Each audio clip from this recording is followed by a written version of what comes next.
The True Meaning and Limits of Freedom Lecture 3685 Question. It is said that freedom is the ability to choose one's own purpose. The teacher said that humans have freedom, but nature has not given them the right to take away or restrict the freedom of others. However, it does not seem right to grant unconditional freedom. To what extent is freedom possible for humans? Answer. How we understand freedom is important. If we think of freedom as something we must have while ignoring reality, then the balance is lost. And the way we apply the concept of freedom changes depending on the perspective we use. I do not have the right to demand something from you. Humans do not have the right to make demands of others. Why? Because each person has their own dignity, and I have my own dignity as well. Thus, human life operates on the principle of reaching agreements. Why do we seek agreements?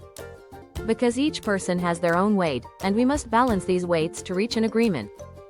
When we are born into this world, we are born with different destinies. Some are born with a higher destiny, some with a middle destiny, and some with a lower destiny. Those with a higher destiny think differently because their weight is different from those with a lower destiny.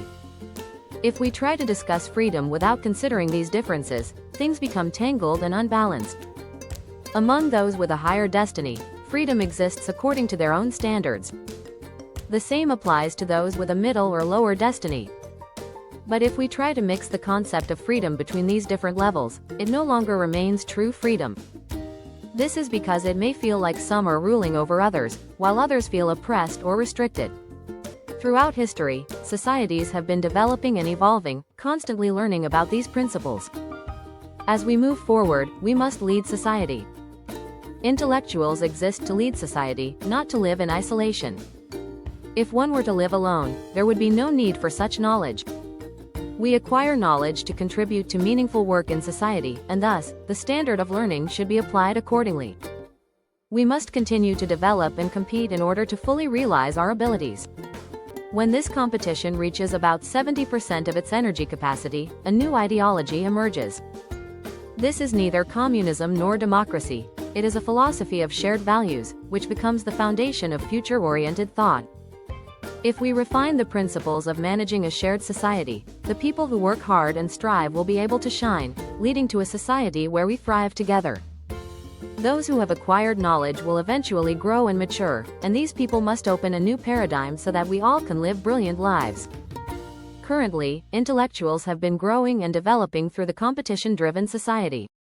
From now on, an era of freedom is opening. Until now, true freedom has not existed.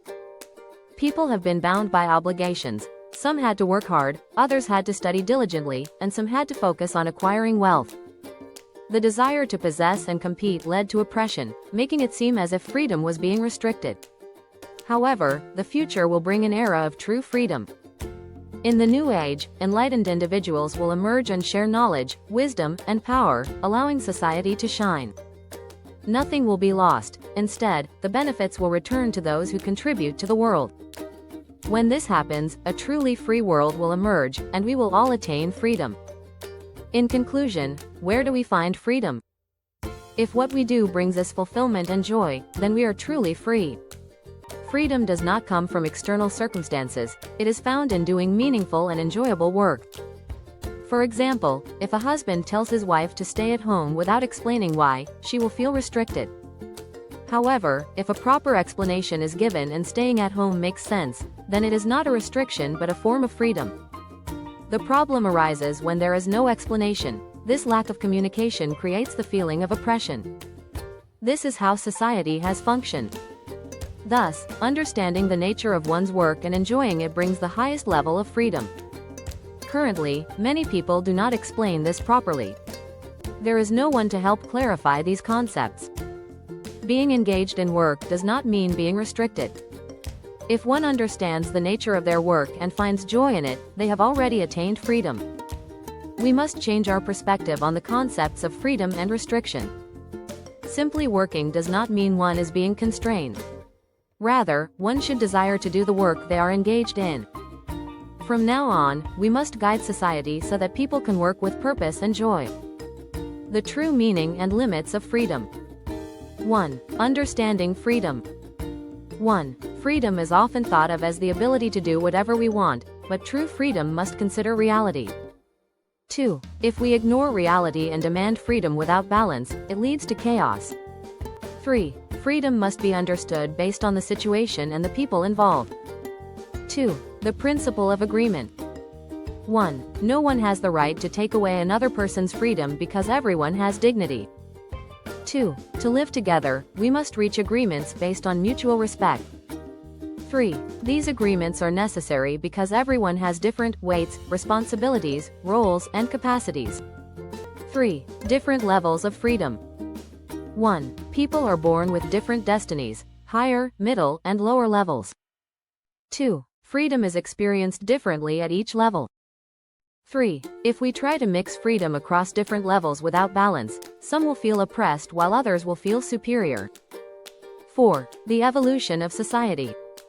1. Society has evolved through learning and development. 2. Intellectuals exist to lead society, not just for personal gain. 3. Knowledge should be used to contribute to society, not just for individual success. 5. Competition and shared growth. 1. Healthy competition helps people grow and develop their abilities.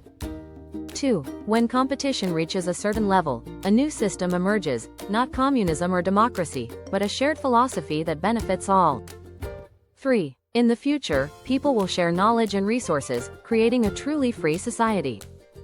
6. True freedom.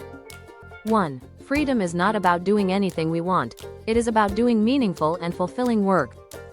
2. If you find joy and purpose in what you do, you are already free.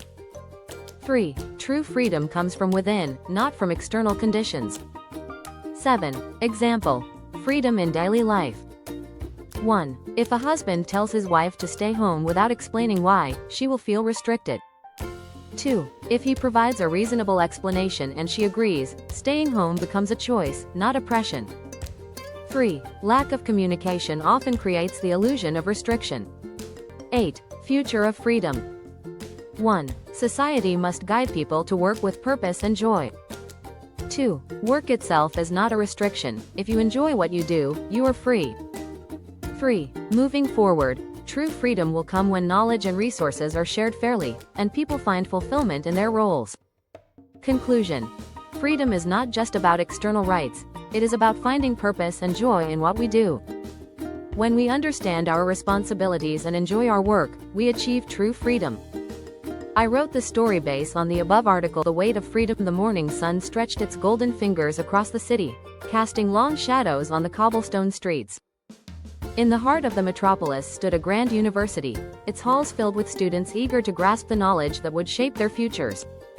Among them was Elias, a young man whose mind burned with questions about freedom. Elias had grown up in a home where freedom was a rigid concept.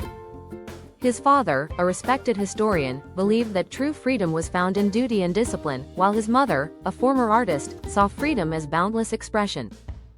The clash of their ideals had created a storm within Elias, leaving him uncertain about the meaning of freedom. One day, a visiting philosopher, Master CHEON, was scheduled to give a lecture titled, The Weight of Freedom. Elias arrived early, securing a seat in the front row, eager to hear words that might untangle the contradictions in his mind. Master CHEON, a man of weathered wisdom, stepped onto the stage and looked over the assembled students. Freedom is not an empty sky where one soars without purpose, he began. It is a balance, a delicate agreement between what we desire and what we owe to the world around us. Elias listened, intrigued but unsatisfied. After the lecture, he approached Master CHEON and asked, if freedom is balance, then isn't it just another form of control? How can we truly be free if we must always consider others? Master CHEON smiled. Walk with me. The two strolled through the university gardens, where autumn leaves rustled in the breeze. Master CHEON pointed to a grand oak tree. This tree is free to grow, but it does not steal the light from smaller plants around it. Its roots take what they need but do not suffocate others. That is true freedom, one that acknowledges the weight of coexistence. Elias frowned. But what if someone's freedom means suppressing another's? My father always said that discipline brings true freedom, while my mother believed that self-expression was the only way. Who is right? Neither, CHEON said gently. Or rather, both are right in their own way. A painter cannot create without discipline, and a soldier cannot fight without belief. Each freedom has a weight, and it is up to us to find the balance. Elias pondered these words as he left, but his true understanding would come only years later. As time passed, war loomed over the land. Elias was conscripted, his dreams of philosophy set aside for the harsh realities of battle. The battlefield was a cruel place, where freedom seemed like an illusion. He saw men fight for ideals they barely understood, others who killed to impose their own version of freedom, and some who simply longed to survive. One evening, after a brutal skirmish, Elias found himself sitting by a campfire with an enemy soldier. The man, barely older than himself, had been captured but was too wounded to fight.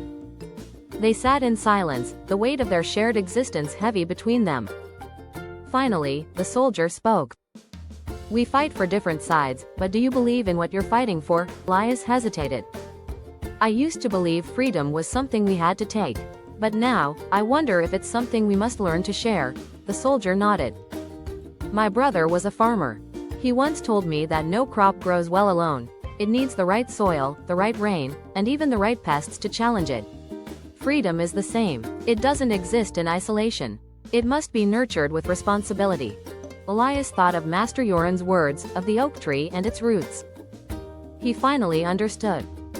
Years later, when the war ended and Elias returned home, he no longer sought freedom in absolutes. He became a teacher, guiding young minds not to chase freedom as a selfish pursuit but to see it as a shared journey. One day, a student approached him and asked, "Sir, what is freedom?" Elias smiled, remembering his own journey. "Freedom," he said, "is finding joy in what you do while knowing that your joy does not take away from another's. It is the weight we choose to carry, not the chains that bind us," and for the first time, he felt truly free.